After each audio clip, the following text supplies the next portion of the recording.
Let me begin by saying how very delighted I am to be at this conference and to commend the board and management of the leadership group and their collaborators for putting together a forum for dialogue in the tradition established by the esteemed founder, our beloved departed brother and colleague, Sam Nda Isaiah.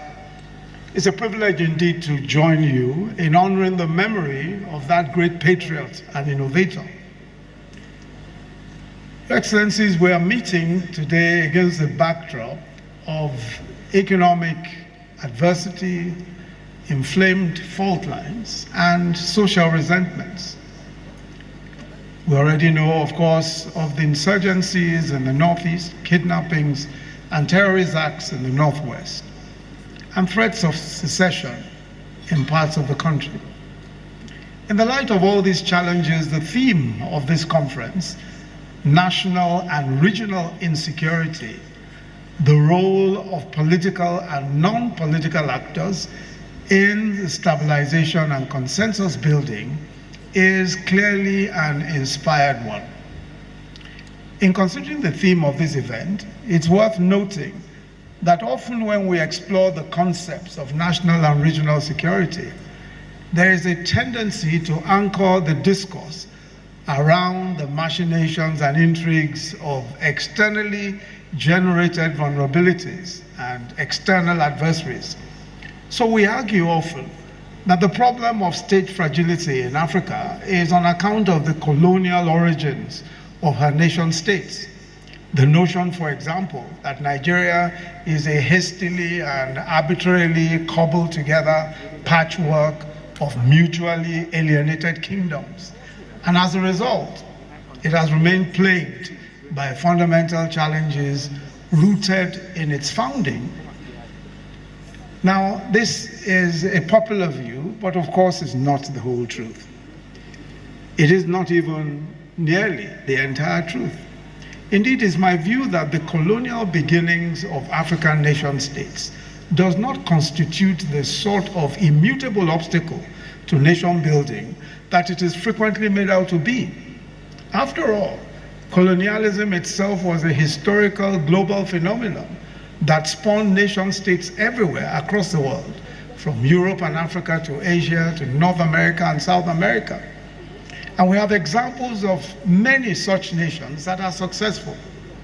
Colonial origins are therefore not necessarily predictors of national prosperity or state failure. In any case, there's a lot of scholarship and research that shows that our ethnic nations or nationalities share a long history of trade, of diplomacy, of migration and conflict, all of which ensured that by the time the colonialists arrived, our ethnic nationalities were not strangers to each other. And even then, they were not strangers to themselves. And most certainly, they were not strangers many, many decades and almost centuries after. The truth, therefore, and it seems to me, that the external reasons that we frequently cite for our problems, those reasons that we frequently give for the problems of African states, and in particular Nigeria, cannot thrive without severe internal weaknesses in our society. And I venture to say that the chief weakness that we have is a human one.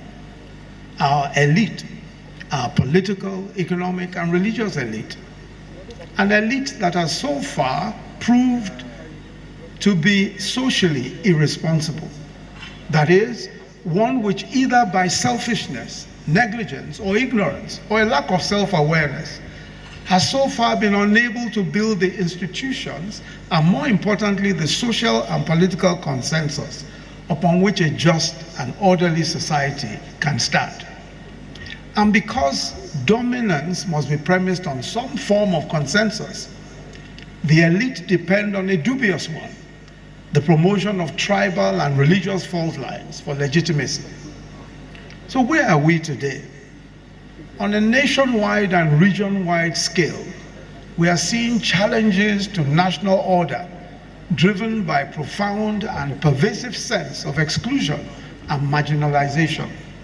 And I don't speak of ethnic or religious marginalization, which is really another elite dog whisper to acquire more for themselves or for ourselves in the contest for political booty.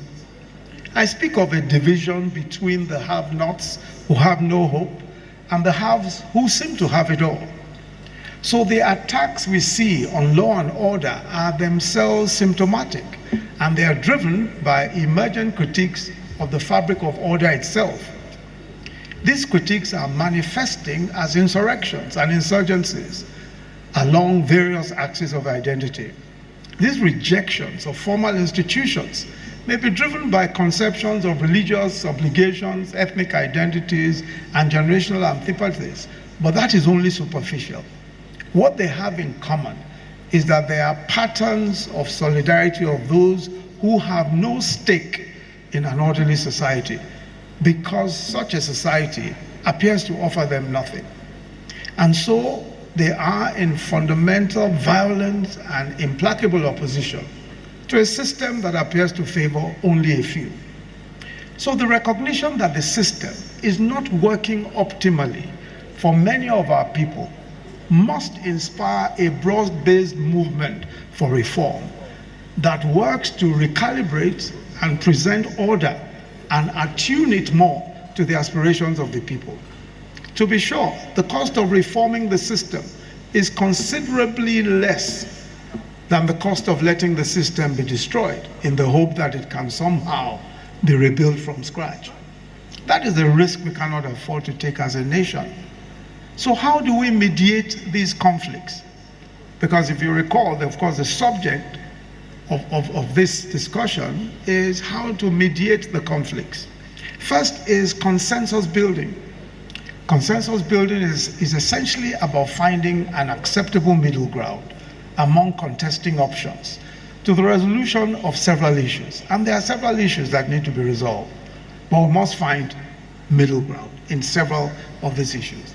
The questions of state legitimacy, the questions of state autonomy. Many believe that there should be greater control from the states and local governments. And there are all sorts of other issues. But we're not going to be able to go into all of those today, otherwise we'll be here for too long. The second is mediating elite competition and conflict. Again, we'll not delve into that in any great detail. So what do? There is no doubt that our country is going through a time of trial and testing. Many of our people are dealing with adversity on several fronts. It's understandable for discontent to emerge and inspire agitation. In a democracy, agitation, the act of making our voices heard in respect of our concerns, is entirely legitimate. What is profoundly problematic is when we employ destructive and illicit means in pursuing agitation. It's also understandable that we may find that some of these agitations in fact resonate with us. We may consider them legitimate causes and identify with them as such. However, the temptation is that our sympathy with legitimate causes blinds us sometimes to the destructive and illegitimate means employed by those that pursue those causes. This is a temptation that we must resist. I'll be the first to admit, and I'm sure that many of us will admit, that our system is not perfect, but it does prescribe the ways in which discontent can be channeled through constitutionally guaranteed rights to associate, to protest, and to express ourselves. Change is possible through the system, but only if we engage it rather than destroy it. Thus, while the current system is not perfect, it can only be improved as more of our people engage it. In a country as diverse as ours, the diversity of opinions and persuasions is not only to be expected, we must welcome it. The aim of our national conversation should be to promote a consensus for progress rather than to promote discord and disharmony. Our national union itself was forged through dialogue and negotiation. as our founding fathers traded compromises in the process of making a country. Over the years, our union has been renewed through dialogue. We must be committed to continuing this tradition of renewing our nation through the tried and tested means of conciliation, of compromise, of consensus. Discernment today, discernment requires us all to recognize the various faces and guises of violence and extremism. It is to recognize the agents of hatred and to call them by their proper names, even when they appear to speak the same language as we do or seem to worship as we do. To be clear, in calling for compromise and consensus, I certainly do not mean that our people should be lulled into a false sense or a passive acceptance of whatever they find unacceptable. I mean that their discontent and our discontent and energy can be channeled towards constructive and positive action. For instance, communities can be mobilized to participate more fully in civil life and drive movements that seek greater accountability across all sectors of government. While there is today a contest for the future and a battle for the soul of this nation, the weapons of our warfare are necessarily different. The tools with which we will build a new country and the weapons with which we will fight for her prosperity are of a different order. It was Reverend Martin Luther King who said, and I quote, "Destructive means cannot bring about constructive ends." Destructive means cannot bring about constructive ends. We contend for the soul of our country by promoting civilized values. In particular, we must uphold a culture of life, the affirmation of the value of human life. We cannot accept unlawful violence in any guise, even by those who claim to be using it in response to violence. We need an intergenerational, ecumenical, and pan-Nigerian coalition willing to uphold the value and sanctity of life above and beyond all causes and all differences. Our history teaches us that whenever people have succumbed to the temptation to use fear, hatred, and violence to achieve their ends, they have unleashed destructive forces upon our communities with great human and material costs. A truly just cause can only be pursued by using just means.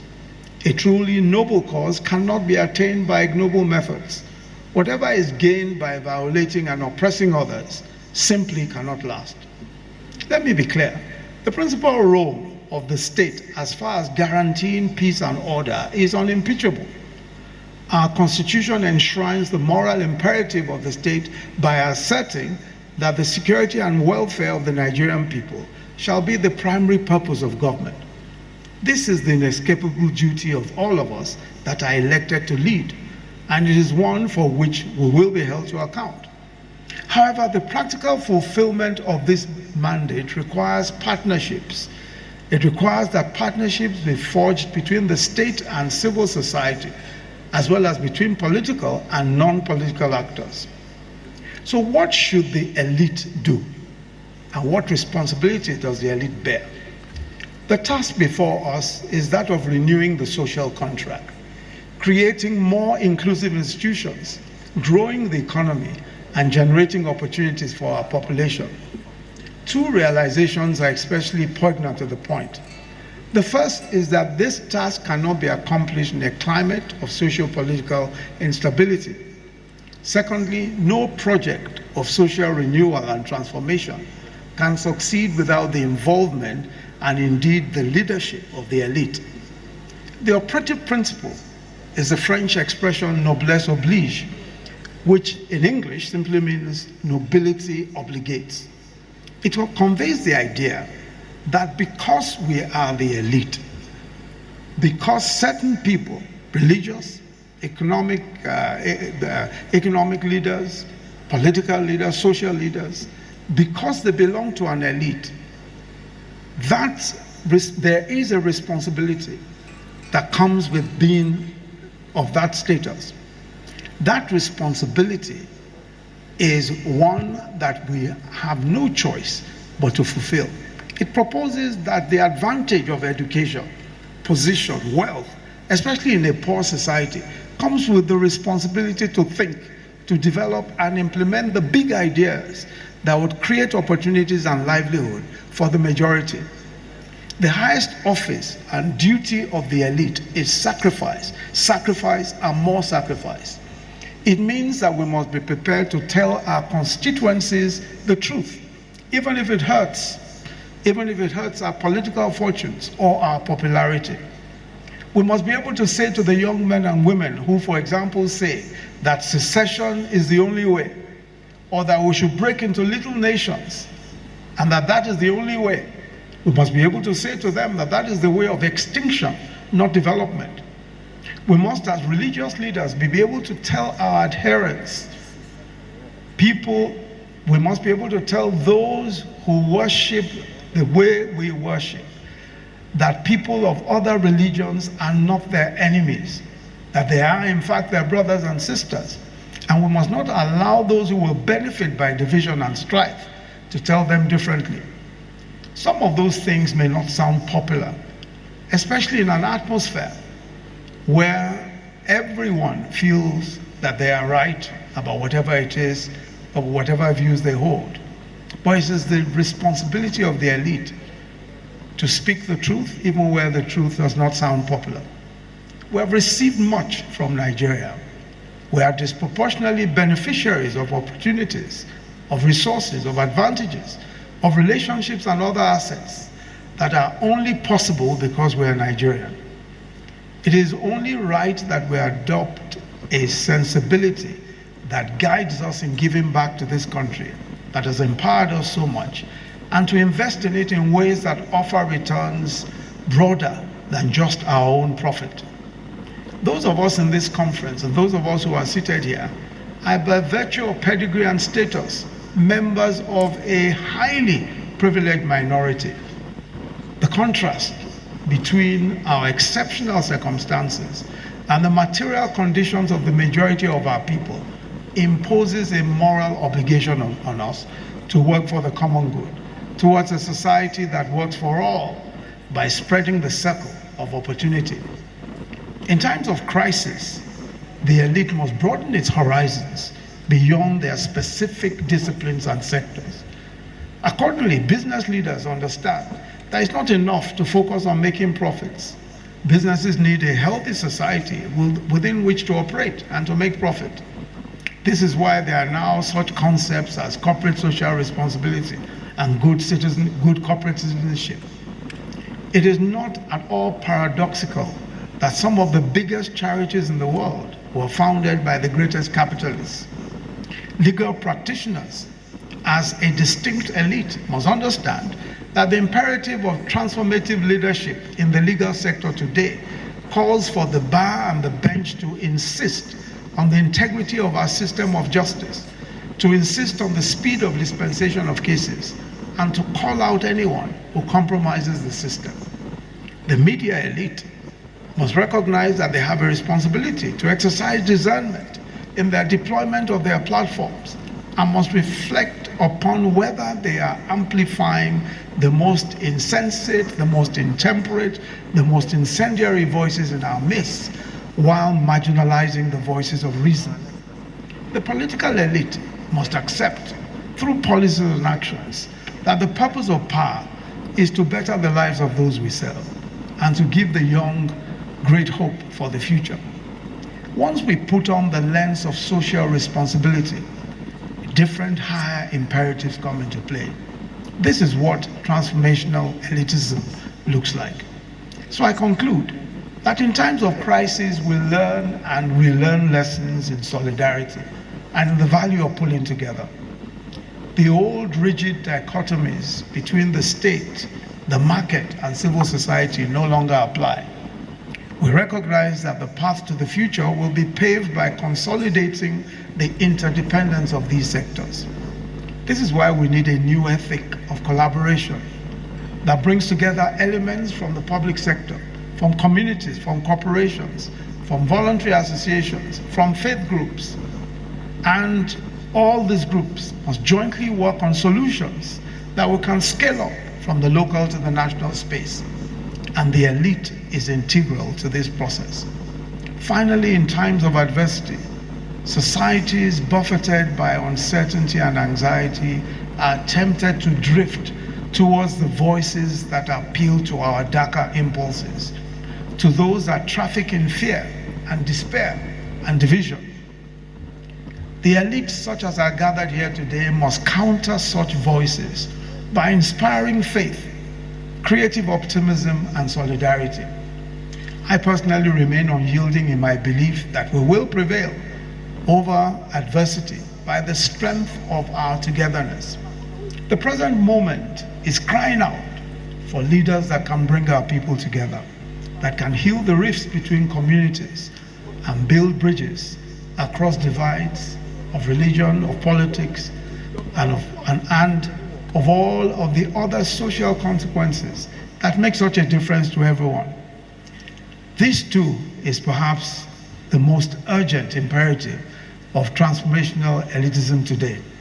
I'd like to congratulate all of the distinguished awardees of the 2020 Leadership Conference, and to congratulate you all and to say that the responsibility that comes with leadership lies squarely upon your shoulders, especially those of you who will be receiving these very coveted prizes today. Thank you very much, and thank you for listening. Thanks for checking out SYMFONI on YouTube. Please be sure to subscribe and like our videos for updates.